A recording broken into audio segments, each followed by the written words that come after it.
Olá, bom dia. Hoje é sexta-feira, dia 3 de setembro. Você vai ver nessa edição que o julgamento sobre a demarcação das terras indígenas continua na semana que vem no STF. A tempestade Aida provocou mais de 40 mortes na região de Nova York. 6 pessoas ficaram feridas num atentado na Nova Zelândia. E tem também o quadro de medalhas das Paralimpíadas, já com as novas conquistas para o Brasil. Governadores se reuniram ontem com o presidente do Senado, Rodrigo Pacheco, para discutir os caminhos para conter a pandemia e também pautas legislativas de interesse dos estados. Atendendo o pedido do Fórum dos Governadores, o presidente do Senado, Rodrigo Pacheco, recebeu 6 chefes do Executivo para discutir assuntos de interesse nacional e pautas em tramitação no Legislativo, como a reforma tributária e a PEC dos precatórios. Falaram ainda sobre caminhos para conseguir reduzir o valor de itens básicos e aumentar o poder de compra do cidadão brasileiro. Que há uma intenção enorme dos governadores, e essa intenção também do Senado, de encontrarmos soluções e alternativas para conter esse aumento muito considerável de itens. Definimos até os itens: alimentos, energia e combustíveis. São itens realmente que sacrificam a população brasileira, que tem aumentado muito o preço e o valor desses itens e há uma perda considerável do poder de compra do brasileiro. Então vamos estudar todos os mecanismos possíveis, alinhados com o Ministério da Economia, que deve ser protagonista disso, porque o Ministério da Economia é que deve definir as diretrizes da política econômica nacional. Portanto, essa é uma construção que precisa muito imediatamente ser feita. Nós temos problemas para ontem. O nosso inimigo não está entre nós. O nosso inimigo é o preço do feijão, é o preço da gasolina, é o preço da luz elétrica, é o preço dos alimentos, de um modo geral, que tem que ser sacrificado à população. Nós precisamos discutir isso no Brasil. O presidente do Senado, Rodrigo Pacheco, e os governadores destacaram a necessidade de reforçar a campanha de vacinação para imunizar todos os brasileiros o mais brevemente possível. Os governadores alertaram que vários contratos de fornecimento de vacinas acabam este mês e informaram que vão elaborar um documento técnico ao Ministério da Saúde com sugestões que ajudem a acabar com a pandemia até o fim do ano. Os governadores revelam uma preocupação muito fundamentada na continuidade das políticas públicas de enfrentamento à pandemia, em especial no cronograma de vacinação e de disponibilização de vacinas a cargo do Ministério da Saúde e, obviamente, que a busca desse diálogo permanente com o Ministério da Saúde, com o Congresso Nacional, pelos governadores dos estados e do Distrito Federal, é fundamental para se garantir um enfrentamento bem-sucedido até o final do ano em relação à pandemia do coronavírus. Que nós temos uma preocupação muito importante no que diz respeito às questões sanitárias da Covid. Nós temos agora no mês de setembro vários contratos vencendo no que diz respeito à vacinação. Isso nos preocupa muito. Nós queremos evitar uma corrida de estados e municípios atrás de vacinas dentro desses contratos. Então vamos levar essa preocupação via Senado Federal ao ministro da Saúde para que a gente tenha a renovação dos contratos pelo PNI, para que a gente possa ter toda a população brasileira vacinada pelo menos até o final desse ano. Vamos elaborar uma nota técnica através dos conselhos tanto dos estados como dos municípios, para apresentar ao Senado, para que possamos abrir um diálogo e um posicionamento com o Ministério da Saúde na defesa do Plano Nacional da Imunização, ou seja, que a gente não tenha um salve-se quem puder. Rodrigo Pacheco destacou a necessidade de manter o diálogo constante com os gestores estaduais. E o gestor do DF, Ibanez Rocha, disse que os governadores esperam agora uma agenda com o presidente da República e da Câmara dos Deputados, Arthur Lira.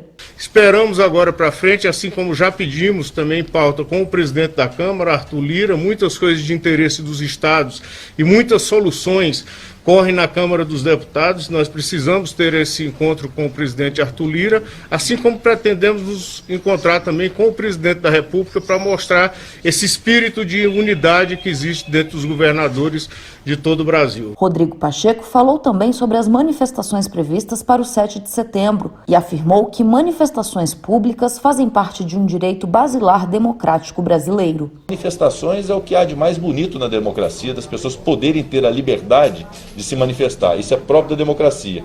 E é até um contrassenso alguém defender frustração da democracia ou retrocesso se manifestando, que a manifestação é própria dela, a democracia. Então isso tem que ser preservado, isso tem que ser garantido. O Supremo Tribunal Federal vai retomar na próxima quarta-feira um julgamento fundamental para o destino das terras indígenas. Durante as sessões de quarta e quinta-feira, os 11 magistrados ouviram dezenas de discursos contra e a favor do marco temporal. O processo chegou ao STF em 2016.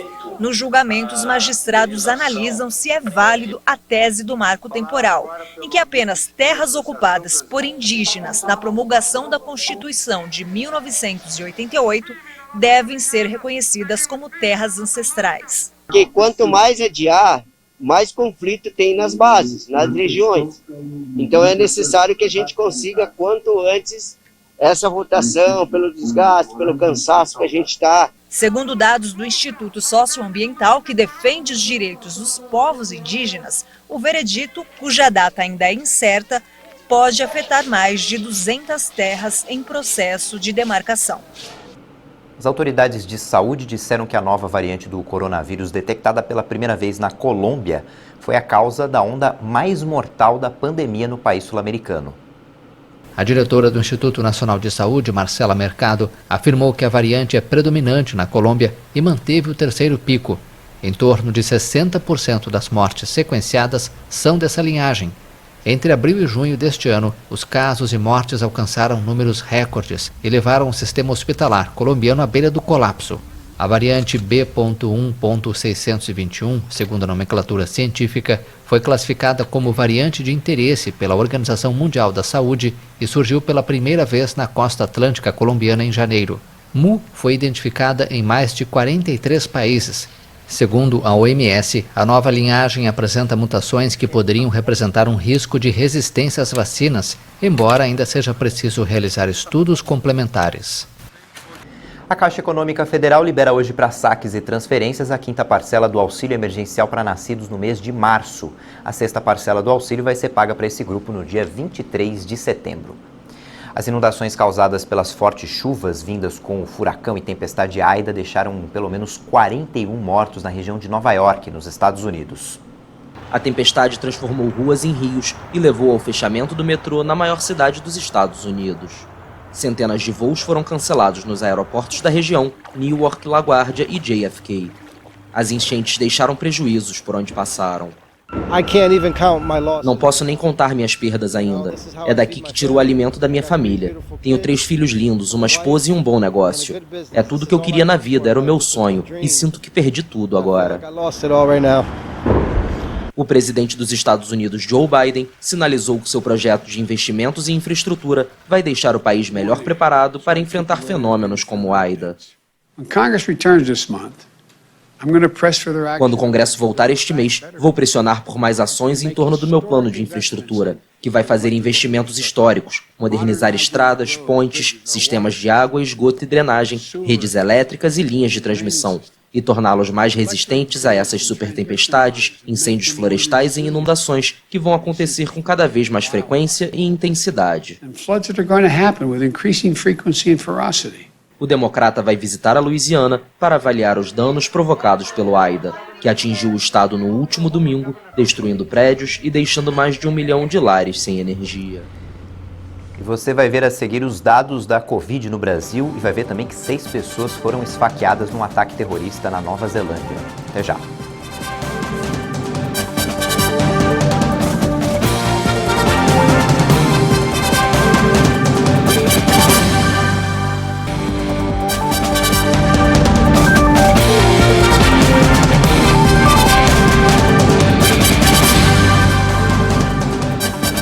8h43 no horário de Brasília. Vamos ver como é que fica a previsão do tempo para o fim de semana.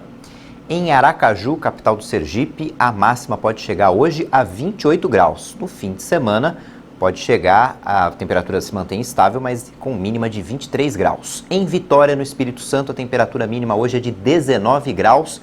E no fim de semana fica um pouco mais quente, com máxima chegando a 30. Em Porto Alegre, um pouco mais de frio, mínima de 13 graus hoje. No domingo tem previsão de chuva e a máxima não passa de 21, no domingo 19 graus. Os deputados aprovaram ontem os destaques do texto da reforma do Imposto de Renda. De Brasília, a Jaqueline Fonseca tem as informações. Foi aprovado o destaque que reduziu de 20% para 15% a alíquota sobre os lucros e dividendos retidos na fonte, porém fundos de investimento em ações ficam de fora. O imposto de renda para pessoas jurídicas será reduzido de 15% para 8% e para pessoas físicas haverá um aumento na faixa de isentos. Atualmente o valor é de R$ 1.900. A partir do ano que vem, serão isentos da declaração os que recebem até R$ 2.500 por mês, com correção de 31,3%. Os deputados também aprovaram a redução da contribuição social sobre o lucro líquido em 0,5 ponto percentual em 2 etapas, chegando a 1 ponto. Bancos passaram de 20% para 19% e demais instituições financeiras de 15% para 14%. O relator da proposta, deputado Celso Sabino, disse que, embora tenha havido mudanças no texto apresentado pelo governo federal, não haverá impacto na arrecadação e informou que a reforma vai atingir especialmente os mais ricos. Quem recebe 70 milhões de renda por dividendos pagará mais impostos. As mudanças valem a partir do ano que vem, mas agora o texto precisa ser aprovado pelo Senado. Pela manhã, o presidente da Casa, Rodrigo Pacheco, disse que a matéria vai tramitar conforme determina o regimento e o relator do texto ainda será definido. O Ministério da Saúde confirmou que a média móvel de mortes por Covid aponta queda pelo 11º dia seguido. O total de óbitos já se aproxima de 582 mil. O Brasil contabilizou mais 764 vítimas da Covid em 24 horas. Com isso, o total de mortes chegou a 581.914.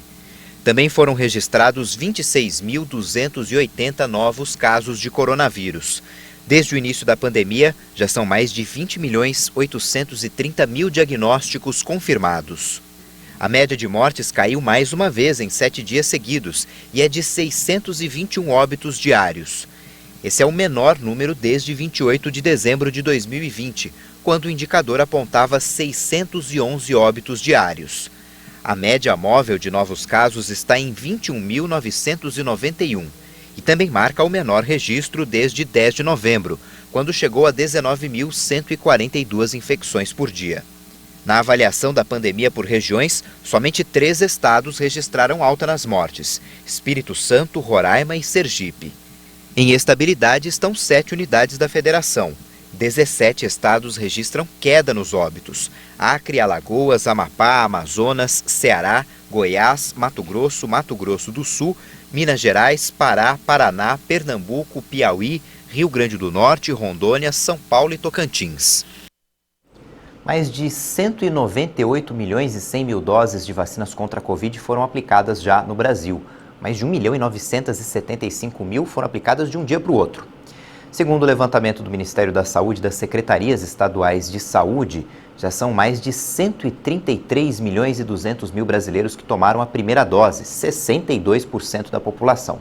Mais de 64 milhões e 900 mil pessoas tomaram a segunda dose, o que representa 30% dos brasileiros. O estado que mais aplicou a primeira dose é São Paulo, com 73% da população imunizada com essa primeira dose, e o Rio Grande do Sul vacinou 66% dos habitantes com a primeira dose. 2 em cada 3 gaúchos já tomaram a primeira dose. Mato Grosso do Sul está na frente na população totalmente imunizada, 42,2%.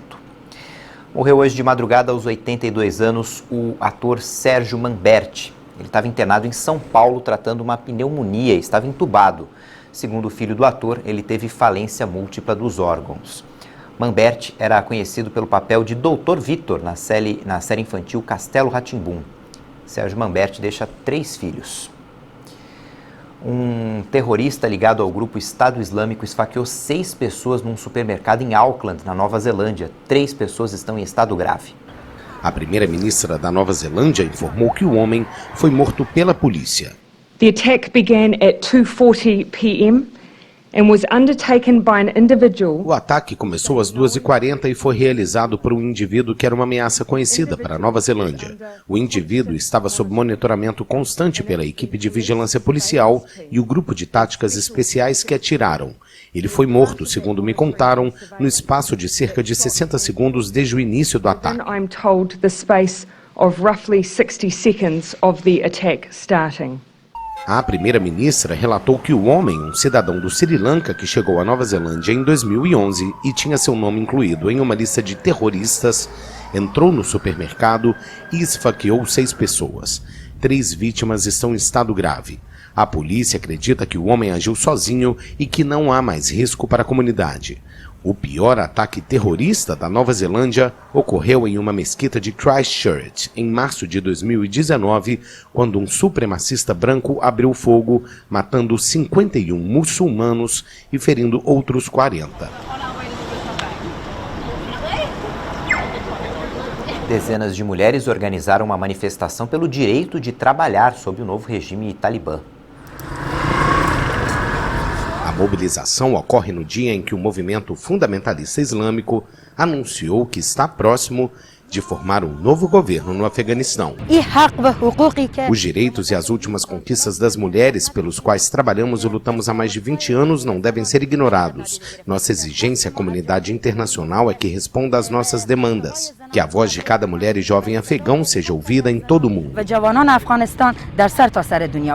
O anúncio da formação de um gabinete é esperado para sexta-feira e ocorre dias após a caótica retirada americana do país, que pôs fim à guerra mais longa travada por Washington no exterior. De acordo com uma autoridade do Talibã, pode não haver mulheres encarregadas de ministérios ou cargos de responsabilidade. Durante o período em que esteve no poder entre 96 e 2001, a aplicação estrita da Sharia, a lei islâmica, baniu as mulheres do espaço público afegão. Esse tipo de manifestação de descontentamento formado pelas afegãs é algo inédito para o Talibã, que reprimiu implacavelmente qualquer oposição durante o antigo governo.